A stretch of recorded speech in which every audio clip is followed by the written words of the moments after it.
Sabay na nagsagawa ng pag-atake ang Russia at US sa mga rebelde na nasa Syria, ngunit pinuna ng Russian military ang hindi pakikipag-coordinate ng Washington sa mga operasyon nito.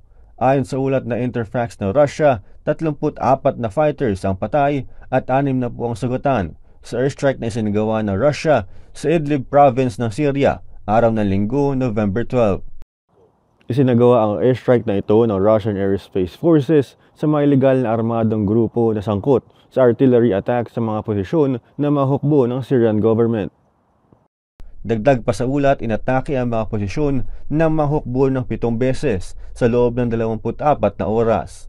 Samantala, nagkaroon ng Estados Unidos ng defensive airstrike sa atas ni US President Joe Biden sa 2 Iranian military bases sa southeastern Syria. Ito ay bilang tugon sa sunod-sunod na pag-atake sa hukbo ng mga Amerikano sa Syria at Iraq ayon sa Pentagon. Sinisi naman ng Syrian Army ang mga rebelde sa mga pag-atake sa mga lugar na hawak ng pamahalaan sa mga lalawigan ng Idlib at Aleppo. Itinanggi rin ng mga ito ang walang habas na pag-atake sa mga sibilyan lugar sa ilalim ng kontrol ng mga rebelde. Klein Sinka, UNTV News and Rescue USA. Diyos ang aming sandigan, serbisyo publiko ang aming pinahahalagahan.